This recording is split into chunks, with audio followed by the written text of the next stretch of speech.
get one. So when I asked God about it, he said creativity. And often I get stuff, God just gives you the download. But this one I had to work at, which possibly means there was a bit of pushback. So creativity is one of those funny things. I believe absolutely that we're all creative. Even the people that think they're maths and science oriented and not creative, if we're made in the image of the Creator, clearly it's got to be in our DNA. But we have to allow it. We have to have space in our mentality and in our outworking and in our calendar and our clock to allow it. Because if you think you can't, well, that's what you'll get. It often needs encouragement. And I have so many people come to me and say something happened when they were a child and they haven't done it since. And I find that incredibly sad. I have lots of older people who have not done anything creative because it got closed down. And then the people that believe that because they're science and maths oriented, that they're not creative. I really believe, and the older I get, the more I believe that it's part of the fullness of abundant life. When you think about what abundant life means and is, it has to be something that has joy somewhere. And creativity is one avenue of actually attaining that. But it needs nurturing and feeding. Otherwise, it shrivels and dies. It doesn't have to be high art. And this is one of those misconceptions that I think a lot of people have, that unless it's stunningly wonderful, they're not creative. I have so many people say they can't draw. Well, how long have you spent trying to learn to do it? People don't expect to play the piano without lessons and practice. And yet they expect to be able to be creative without lessons and practice. Often we're held in by the definitions. When you think about it, designing traffic is really creative. My 3 sons were computer programmers, and that would seem to be an anathema to creativity. But apparently, to program, you need a lot of creativity. And my 2 boys were the front-enders for Afterpay. Have you heard of Afterpay?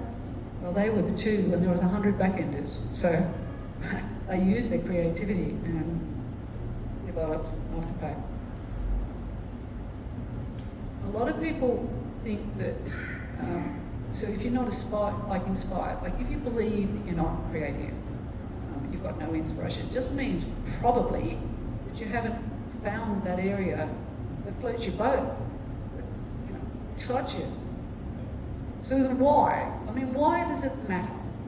Well, in Deuteronomy 11:9, God lays out the blessings for the children of Israel. He says, if you do what I tell you to do, you'll have this land flowing with milk and honey. So I had to think about that a lot. And in order for a land to be plentiful enough for the bees to do their thing and be prolific and flow with honey, and cows to do their thing and produce so much milk that a land, so the analogy of a land flowing with milk and honey means an overabundance. So you need a lot of rain, like input. You need a lot of growth, which is learning. So if you get a lot of rain and you don't have the learning, you're not going to get the productivity or the output. And the same thing, if you have a lot of learning, but you don't have the output or the input, you're not going to have it. So it's all called fruit. And it basically boils down to, bottom line, creativity is it produces stuff. And that is part of what abundant life is. It's fun, it's great, or can be. So if you choose to believe you can, sometimes it takes a shift of mentality and stuff. If you believe you can, you probably can. So our perceptions, absolutely, is that big enough or not? Yes. Our perceptions limit or can limit or expand or enable what we are able to do. So a long time ago, this Jabez prayer, you know, when Jabez called upon the God of Israel and said, so it's in 1 Chronicles 4:10, he said, "Oh, that you would bless me indeed and enlarge my border." And the rest it goes on. So I don't live in a tent. I'm not out in the desert. I can't push my boundaries into my neighbour's place because that would be illegal. What does enlarge my border mean now in 2024? And I took it to God and went round and round and round. And what it means for me is enlarge the borders of my thinking. I absolutely want Him to enlarge the boundaries of what I think. I don't want to think small. I don't want to create a small God or limit what God can do through me and with me and around me by my narrow-mindedness or my smallness or my fear. When I was younger, I've always been a creative, so I discovered I could draw when I was 9. So I'm just one of the ones that can draw. I mean, some people can play the piano, some people are colour. And just by the way, if you can't draw, it doesn't actually mean that you're not creative. Just putting it out there. But I thought it was unimportant because it was so easy. Well, and for whole other reasons as well. But it's taken a long time, and it's actually taken God a long time to show me that it's a gift. It's a gift of God. It's a gift that He gives us, that He's created us with in order to give us the ability to have resilience. Because if you enjoy life and you get knocked down, you're more likely to get up. If you get knocked down too many times and there's not too much, you can believe, but it's all hard going. But the gift of creativity is one of those things that enables resilience. I wasn't going to share this. My son passed away not even 2 years ago. And the fact that I can function is an absolute testament to God. So I'm just putting it out there. It builds, resilience. You have to be incredibly careful of your thoughts, because if you allow yourself to believe you can't, well, that's exactly what you'll get. And Philippians 4:8, you know how when he says, hey, whatever is true and honourable, pure, lovely, and that word commendable, think on that thing. That if there's excellence in that thing. So if you allow through your brain, I can't do this, or this is too hard, or I can't draw, or I can't make this happen, or any number of I can'ts, it's not actually commendable thinking. So my son actually believed he wasn't creative. And I believe he was a creative genius. So if genius means that the ideas come doing bang, bang, bang, bang all the time, it was amazing.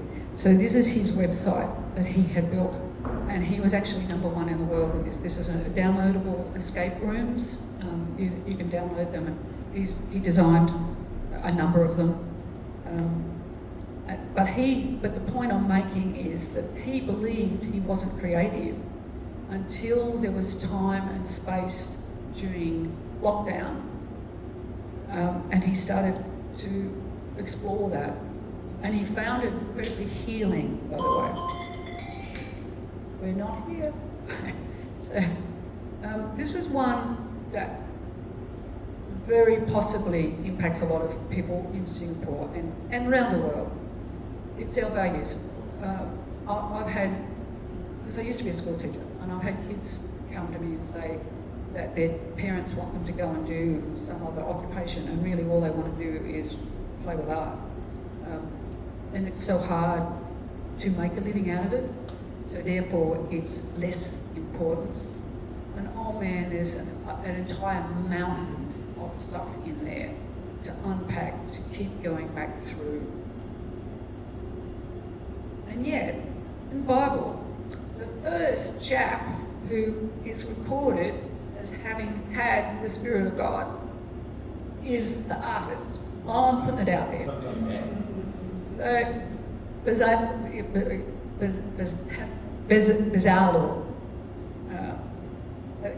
filled with the Spirit of God. And look at what he did with ability and intelligence, knowledge, and all craftsmanship. Oh, Lord, I want that.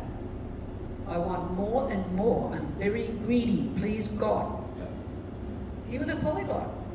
And he's the first guy filled with the Spirit of God. Him and his pals. So I had a lady not so long ago. I had a word for her.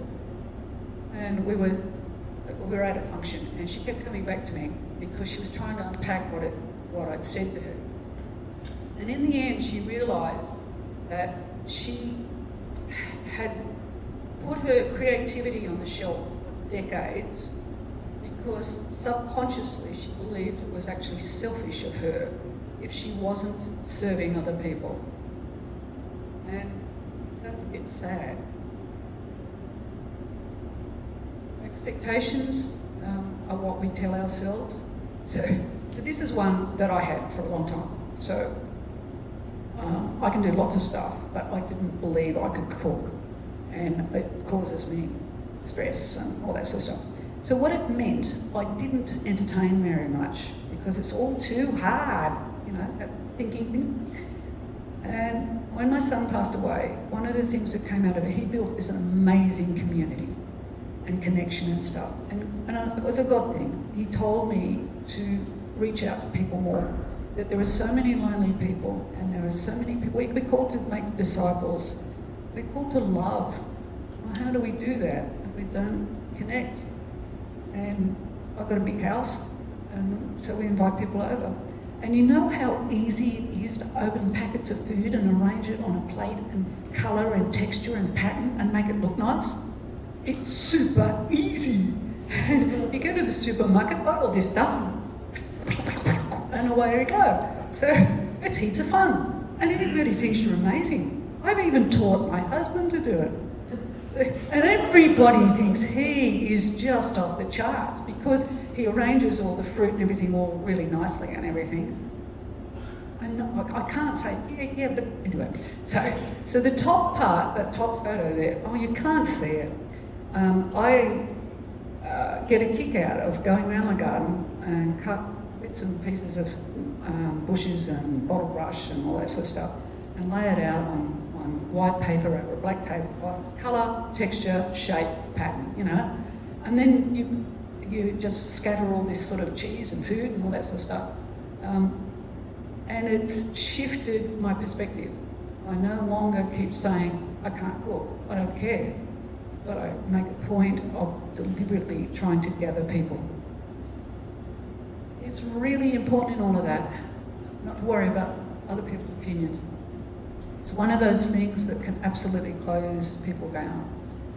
So we've just had a workshop and there's a lady who's so vivacious and so lively. She's an absolute firecracker.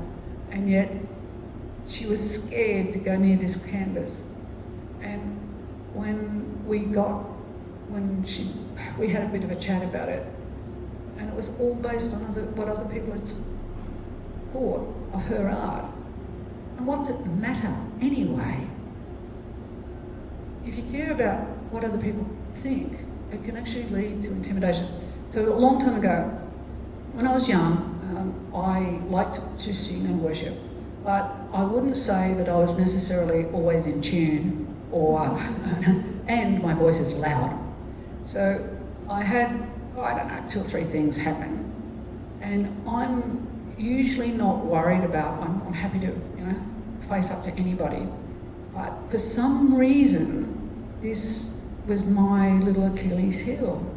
And over, wait for it, an entire decade, I closed down worship unless it was so loud around me that nobody could hear me.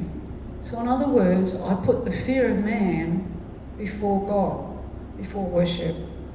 And it actually, it took like a real thing. God showed me that what it had done, this thing in the natural, and I'd allowed it for so long, subconsciously, that it allowed a spirit of intimidation to come around me. And I had to deal with it. And that was the easy part, because you deal with the spiritual stuff. But then you've got to deal with you. Like, I had to be bold and I had to sing in front of people. But one of the things that I'm called to do is release freedom in worship. Go figure. Why do you reckon it was closed down? So maybe if there's an area of your creativity that's been closed down, are you meant to move in that and release it? Just saying. What are you destined to produce generationally? That's a funky concept, isn't it? So to sum up, our perceptions of what we believe about creativity, like, we think we can, we probably will give it a go. Our values, if we see it as unimportant or not, our expectations, if we expect to fail, that's what you'll get. And our thought life, if we allow ourselves to think or believe you can't, all of that shapes your creativity. And it's so easy to sideline it, to get so caught up with work and family and church and home group and connect groups and kids sport and business and stuff. It's a gift of God. And if we really believe that, talking to myself, I tell myself that regularly, it's a gift of God. And we need to make space for it and cherish it and nurture it and treat it with the respect that it warrants. To live a life of fullness and productivity. And the one thing that really, really does make it a whole lot easier is having other creatives around you. Because, well, you can talk about it and critique it and all of that sort of stuff, but it's just encouraging, encouraging, comfort, and exhort one another thing. Has anybody got any questions? So maybe you can see that though. So that's what I'm talking about, you just get bits of stuff out of the garden and cheese and candles and colour and texture and pattern. And it's really easy. So there are no dumb questions. Ever. Ask an artist. There's never dumb questions. Come on. Has anybody? Well, one of the things that I'm called to do is release creativity. Release creativity out of heaven. If you would like an impartation of creativity, it's here for the taking. Cool. Singers, you're all avidly asking me questions. Not.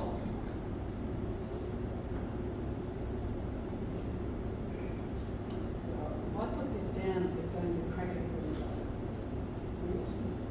I'm very techy. So do you want prayer?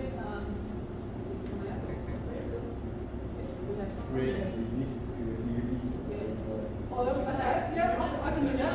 Individual? Do you want individual or just one? Look, I'm going to walk around. Individual. If you don't want me to pray for you, put your hand up. I think before that, would you like to tell everyone about this? Yeah. Yes. Yeah. Right. Okay. Yeah.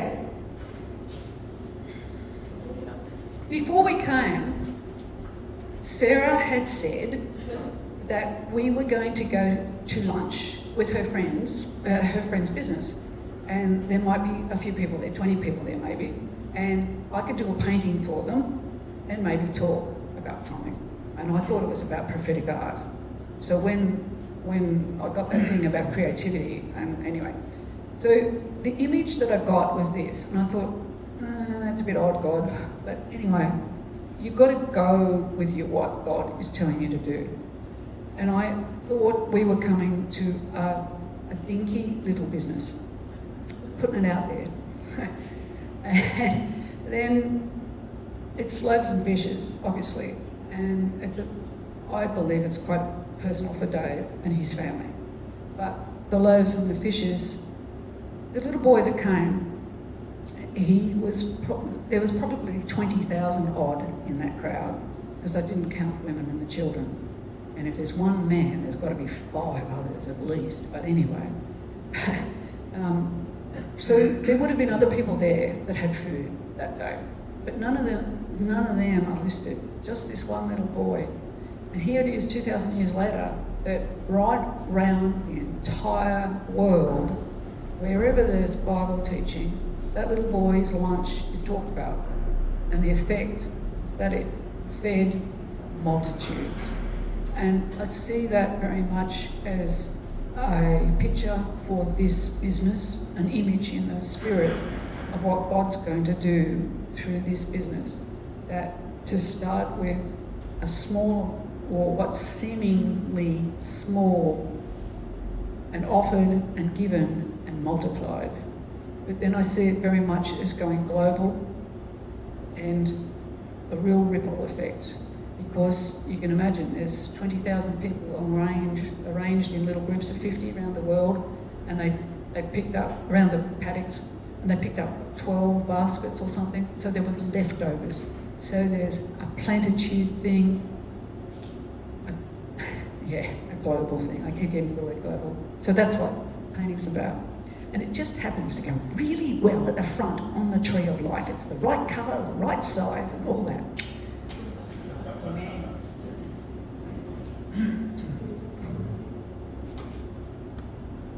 So I'm happy to pray collectively if you all want to be able to go and be hungry or something. We pray for you,